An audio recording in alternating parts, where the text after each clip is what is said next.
Yo les bros et bienvenue sur Spatule Bro, on se retrouve aujourd'hui pour la petite review hebdomadaire de Shingeki no Kyojin, de Shingeki no Kyojin, des géants tout nus qui écrasent les gens pour le coup.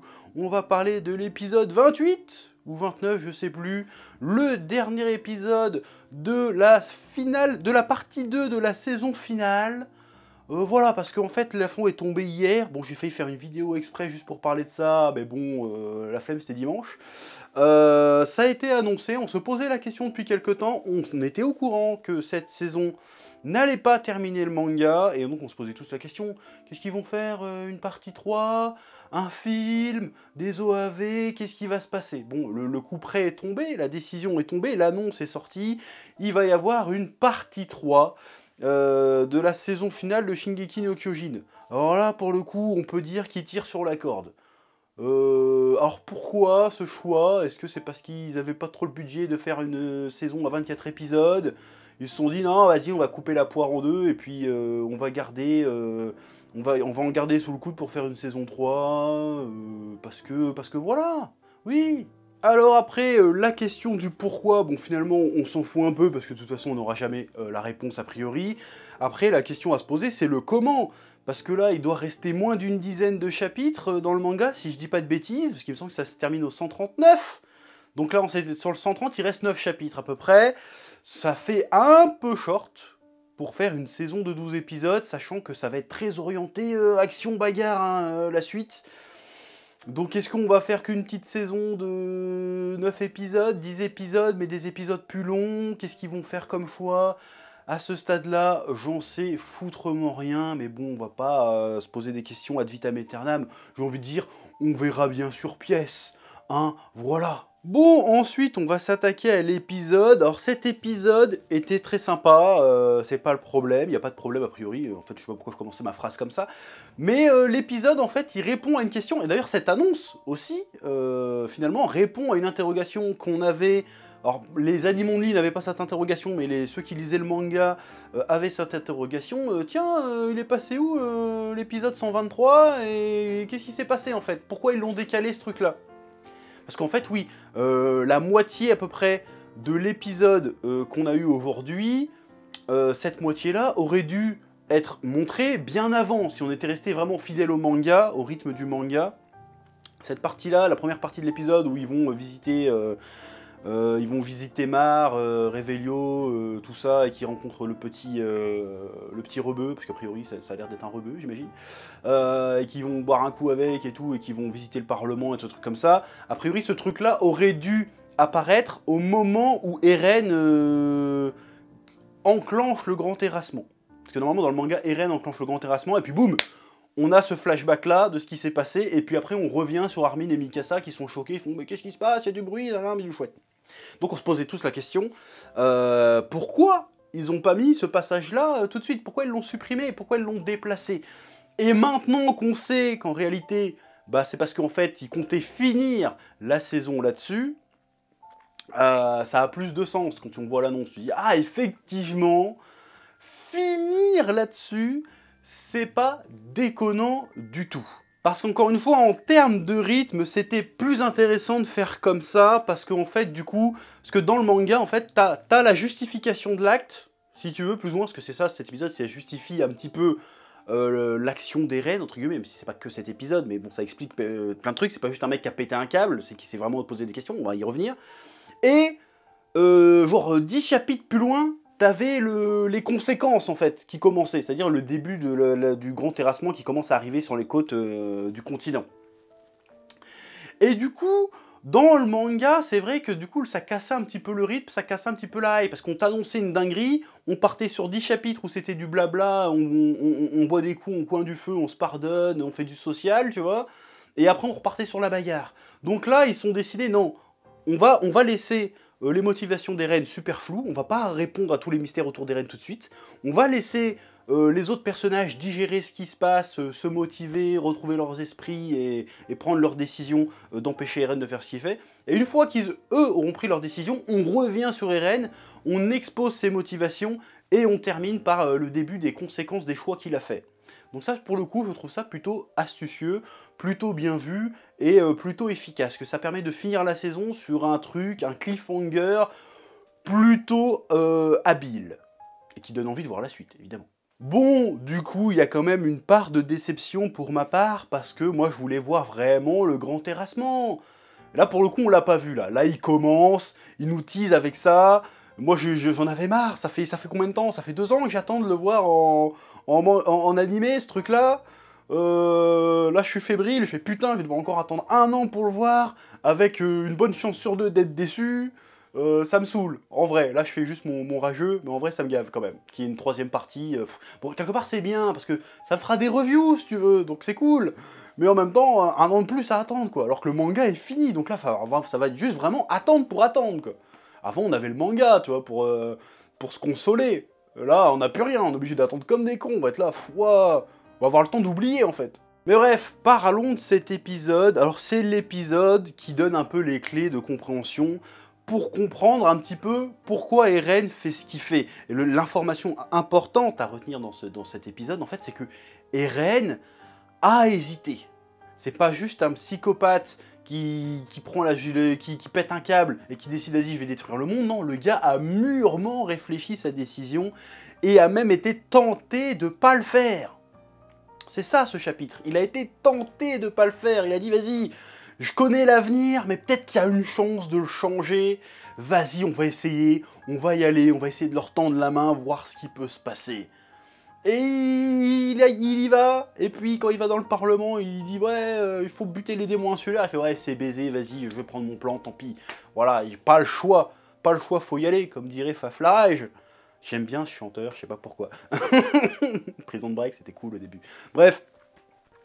Je pars en couille quand je raconte des trucs, mais c'est pas grave. Bref, donc Eren a hésité à un moment donné. Il y a aussi cette scène avec Mikasa où il est en train d'hésiter. Il fait bon, il est en train de chialer. Pourquoi il chiale? Bon, moi je sais pourquoi il chiale. Bah, a priori, on peut le dire pourquoi il chiale. Parce qu'il sait que les gens qui voient devant lui, ils ont le même vécu que lui, mais il va quand même leur défoncer leur race parce qu'ils sont du mauvais côté de la mer, et puis c'est tout, hein. Ce sont des victimes, les mecs qui les ont invités à boire du thé et tout, ce sont des victimes, ils sont victimes de racisme, de haine, de xénophobie, on les tient responsables d'un truc qu'ils n'ont pas commis, qui s'est passé il y a 20 siècles, ils sont tout autant victimes, ils sont pas responsables de mon malheur, mais ils vont quand même manger dans leur mère parce que bah, j'ai pas le choix de faire ce que je vais faire. Donc, à un moment donné, Eren a pleinement conscience de la dinguerie qu'il s'apprête à faire. Il est pas fou du tout. C'est ce qui le rend encore plus terrible. C'est qu'il a pris cette décision à froid, en fait. Il a bien réfléchi, et il a fait « Bon, je sais que je fais une dinguerie, mais en même temps, j'ai pas le choix. Donc, vas-y, je vais tout niquer. » C'est ça qui est incroyable. Donc, quand il fait venir Mikasa, il fait « Bon, Mikasa, je suis quoi pour toi, en fait ?» C'est qu'il a un doute. Il a un doute, ce qu'il le dit plus tard quand il est face à Sig. Sig, il fait « Non, mais tes conneries des Ackerman qui ont 1 mètre, c'est des conneries, on n'a jamais étudié ça, t'inventes des trucs. Non, je pense que si Mikasa, elle te protège, elle défonce des titans pour toi, c'est parce qu'elle est amoureuse de toi, c'est tout. Et toi, t'en penses quoi? Hein, t'es amoureux d'elle, comment tu la considères et tout. Et Eren... il fait, bon, de toute façon, à ce moment-là, de toute façon, il avait déjà fait son choix. Donc il lui dit, non, mais de toute façon, c'est mort, il me reste 4 ans à vivre. Ça sert à rien d'entamer une relation ou quoi que ce soit. Moi, ce qui m'intéresse, je vais faire tout ça pour que mes amis puissent vivre la vie la plus longue possible et kiffer. Moi, de toute façon, je suis déjà mort, si tu veux. Donc vas-y, je vais prendre la cartouche pour l'équipe, comme on dit, et je vais faire ce que j'ai à faire. Donc on comprend à ce moment-là qu'a priori, Eren a été tenté de lâcher l'affaire et de dire, vas-y, c'est pas grave, je vais vivre mes 4 ans qui me restent avec Mikasa, mais avant, il faut que je sois sûr de ses sentiments, si tu veux. Donc il fait, vas-y, je suis quoi pour toi? Il fait, et Mikasa, elle hésite, elle fait, je suis ta famille, parce qu'elle est prise au dépourvu, elle est timide, bah, t'es ma famille. Et du coup, Eren a fait, bon, de toute façon, je me suis fait des films. C'est pour ça qu'il est con, je pense qu'il est con, Eren. Il s'est dit, bon, je me suis fait des films, c'est pas grave, de toute façon, pour elle, je suis son grand frère, je suis frère zoné, c'est un nouveau terme.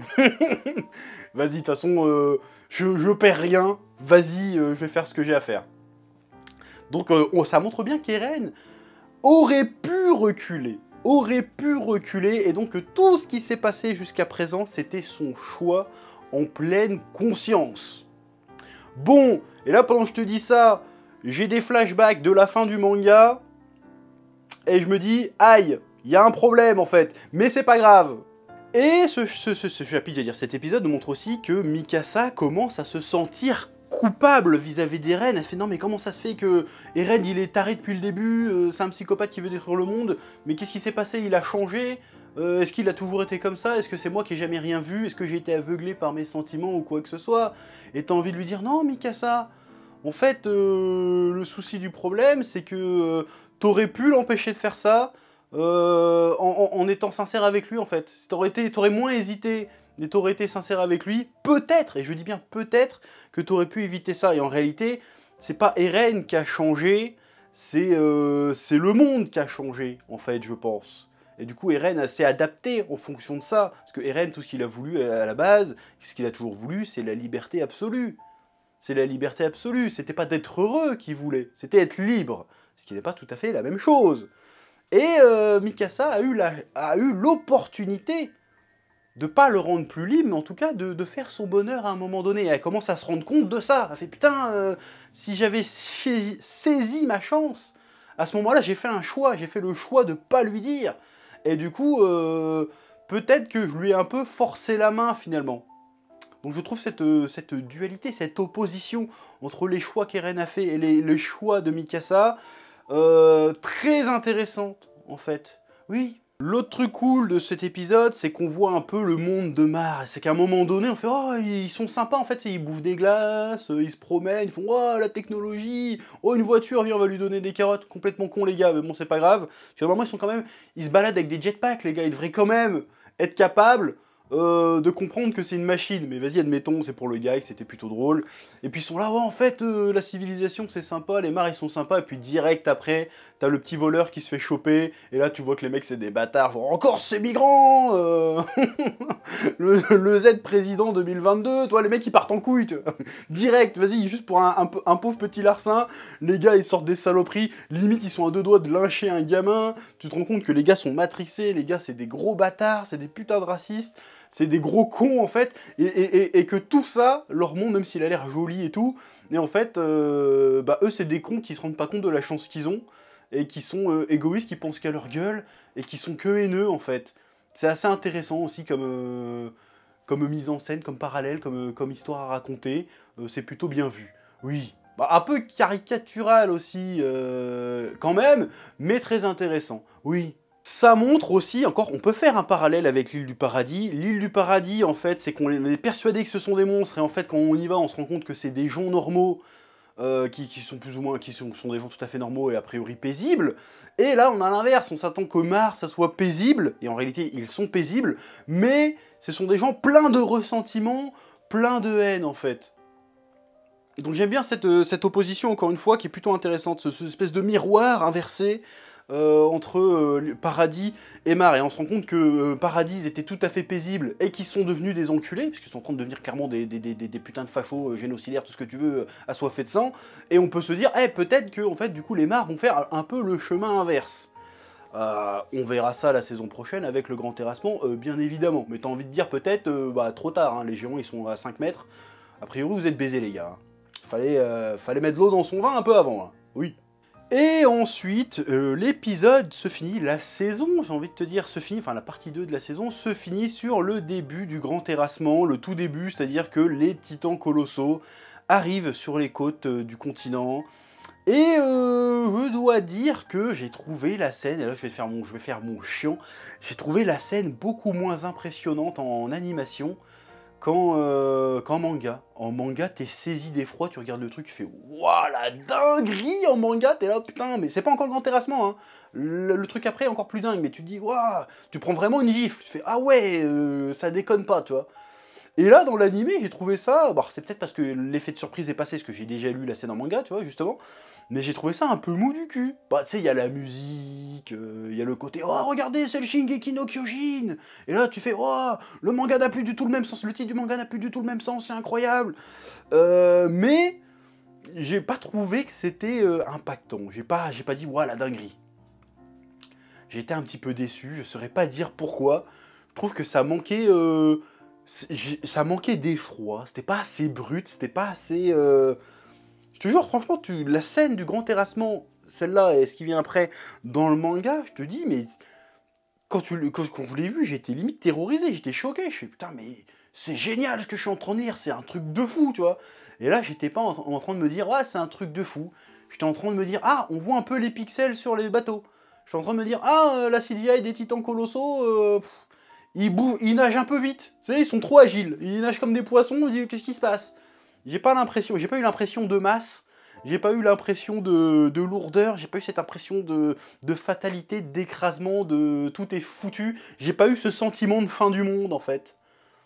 Et je ne saurais pas expliquer pourquoi je n'ai pas eu ce sentiment de fin du monde alors que j'ai relu le chapitre en question ce matin et j'ai putain eu ce sentiment de fin du monde imminente. Et là, je l'ai pas eu, je sais pas pourquoi. Je serais incapable de te dire pourquoi. Mais du coup, je suis un peu flippé. Je suis un peu flippé parce que si je dois attendre, comme je te le disais, 1 an pour avoir la suite et pour voir le grand terrassement et pour être déçu, franchement, j'aurai les glandes, je serai salé, j'aurai le venin en réalité. Donc j'espère que le grand terrassement en animation sera incroyablement incroyable. Je veux être traumatisé sa mère, je veux pas dormir de la nuit. C'est ça que je veux voir, bordel. Oui. Après, j'ai peur que ça soit censuré, quoi. Parce que là, dans cet épisode, le moment où Irene se coupe la guibole et se crève l'œil, c'est un peu censurax, tu vois. Donc le grand terrassement, qui est censé être une véritable boucherie, est-ce qu'ils vont le censurer ou pas? Et je pense à une scène en particulier qui, dans le manga, et franchement, tu te dis, putain, le gars va loin de ouf. Est-ce qu'ils vont oser le faire en animé? La question reste entière. Oui. Bref, nous étions donc sur un épisode qui reposait les enjeux de la saison et qui posait aussi les enjeux de base pour la partie 3 qui arrivera donc dans 1 an, donc un très bon épisode qui, malgré les petites déceptions au niveau animation et mise en scène du début du grand terrassement, était quand même ultra plaisant à voir. J'ai kiffé globalement, cette partie 2 était très intéressante. Alors il y avait des hauts, il y avait des bas, évidemment, comme d'habitude, mais globalement, on est quand même sur de la masterclass, et tout ce que j'ai à dire, c'est vivement la saison prochaine. Je n'exclus pas de faire une petite vidéo bilan de cette saison, de cette partie 2, sur la chaîne Le Chef Otaku. Donc si tu n'es pas abonné à la chaîne Le Chef Otaku, je t'invite à t'abonner à la chaîne Le Chef Otaku, à laisser un pouce bleu à cette vidéo, à lâcher un commentaire. Je t'invite à commenter Masterclass pour pas changer, voilà, n'hésite pas. Et puis je te dis à bientôt, pas la semaine prochaine du coup pour une review de SNK parce que c'est fini jusqu'à 1 an, mais je te dis quand même à la semaine prochaine et à bientôt sur cette chaîne pour d'autres nouvelles reviews passionnantes. Que la passion te guide, ouais.